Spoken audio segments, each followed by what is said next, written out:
Importante kay niya akong isulti sa inyo kay ang ilahang target mostly ka ng mga batang gagmay.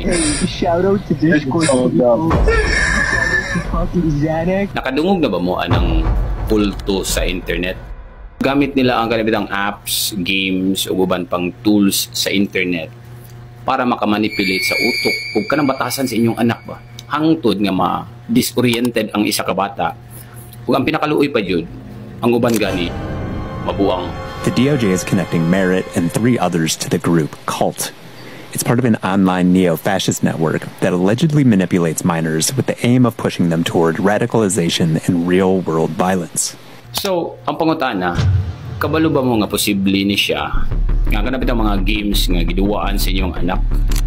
Mo na siya ticket para musulod sila sa isa ka grupo. So technically, para masulod sila as being members sa isa ka kulto.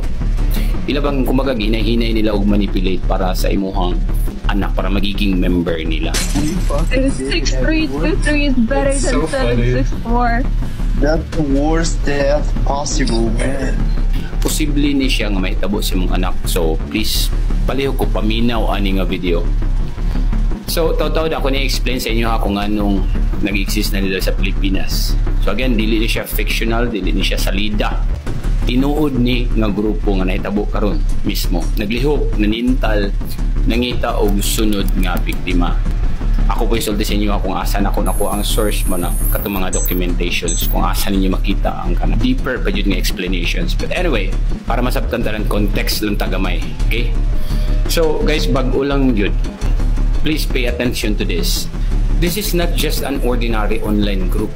Amura sila kulto, sekta ba tawag na ay nag-exist sa mga dark forums na nakita na ko diri. Okay, so mga post nga dili nimo makitaan basta-basta lang. And what I have found, grabe ka disturbing kayo. Kanabi itong grupo nga Group 764. Timan na. Usa ka grupo na nangita og emotionally weak nga mga bata, mga stressed na tao, mga depressed, including you. Kana mga vulnerable bitaw nga tao who feel alone. Kana bitang mga loner. Sa tinuod lang ha, this is about saying something that needs to be said. And by the way ha, daghan ani nga topic na medyo dark o lisod sabton nga mga terms. Muna, I'll try my best to explain everything in Bisaya para masabtan o klaro sa tanan. Pero kung di dyan makaya, kamo na lang og search. Matthew Kreiner is an extremist researcher who says there's been an increase in that kind of online activity during the past 3 to 6 months. This is a clear Rubicon in terms of technological advancements within terrorist and violent extremist tactics. We're past the point where we can prevent this from happening. It's going to happen. The question is how much we can limit it from happening at scale. Kung sa mga dark nga tactics aning grupo ha, ang uban biktima, gipugos nila og share sa mga disturbing nga mga videos.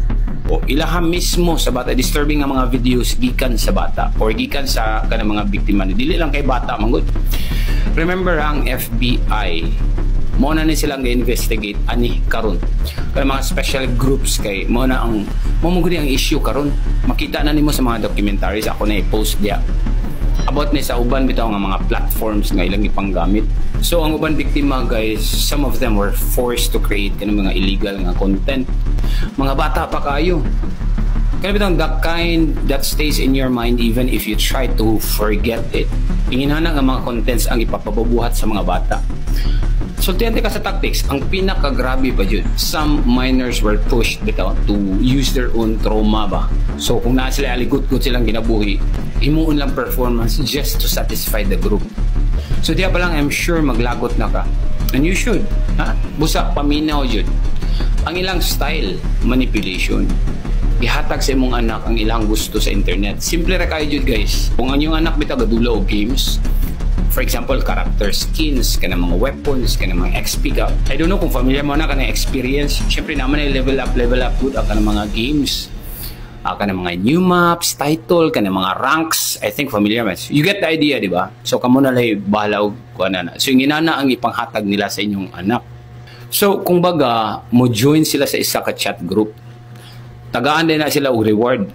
Mura bag pabuhi lang. Pero di sila kabalo nga every reward is a hook. Every gift is a chain. Ina na sila. So sulod ani nga kulto guys kaning group 764 o timan ini nga logo. O kana. Pag makakita ka na, please palihog, barawan na dyan yung anak. The group operates like a real cult ba? Online man good digital lisod kay pag-claim pero mo term sila digital nga cult. So na sila hierarchy. Na sila ginatawag og kanabitang the void mo nagilahan lang Ginoo ba. So mysterious, manipulative, dili makita. Ang members are thought nga this group is murag only real family. Inginana sila pag maniubra nila silang utos sa mga bata ho na dali rabi kay na siya mailad. So emotional manipulation o kanang gaslighting. And if mo reklamo ka, for example member na ka, i-threat kanila, i-bully kanila, i-blackmail kanila. Mo nang ang uban bata dili jud magsaba sa ginikanan kay kabalo sila nga kung musulti sila na sila silot sa grupo, na sila kumbaga consequence ba. Kung kabantay mo na yung mga cases makita nato ani mga gipang post sa ginikanan online ha na ay bata nga mukalit lang og hila, kabantay mo na mugawas sa balay mga alas 3 sa buntag sa kadlawon o inginana nakakita jud og post na ug mag-ingon ba nga naa day ritual kuno nga gipang ampo nila gikan sa langit pero bitag as a compliance lang mugawas sila sa 3 AM kanang takda nga I don't know kung saan ilang mga ritual. So ginana sila pagbilog sa ilahang kanang ginatawag og the void. Di ko ka-imagine. Anyway, ako na i-post sa inyo sa comment. Ibutan ako mga documentary about ani. So, para po makaingon jud mo nga, it's about time for us to be mindful kaning mga klasihang nga grupo. Kabalo ba mo asagikan ang ilang instructions kaning mga batangan nung inana na sila? Ha? Ang instructions mismo gikan sa ilahang ginaduwa nga games. O diha nila makuha kay namo gunay communication chat and kita as parent buratag puno kita sa kumpiyansa ba nga wala ta kabalukin sila yung kaistorya. So naay mga instructions nga ihatag sa kanang ginatawag nga void or probably kanang mga members nila sa kulto o kanang mga videos bitaw nga permi nilang gina-follow online. Makabantay ka kay maghilom ang mga bata. Nay uban bata nga nangayon lang og kanang bitang tabang pero ang uban ulahi na jud.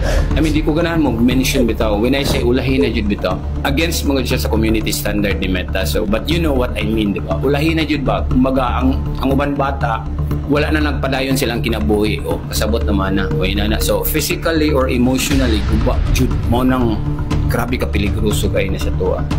Taas naman nga video na but anyway. So guys, kini awareness niya. Wala ko'y tuyo nga manghadlok sa inyo or unsa.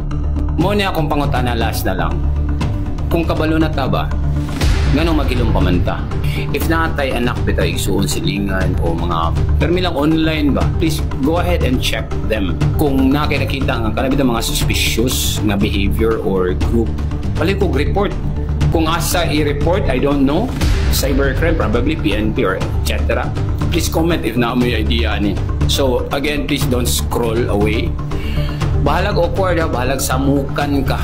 Bahala nga, di ka gusto mo samok sa privacy sa ilabit ang ka ng mga users. Mas maayo mang good nga masamukan ka kaysa mawala sila. I hope you agree. Palihog share ani nga video. It might save a child. Maybe even your child. Okay? And thanks for watching. I'll see you in the next video.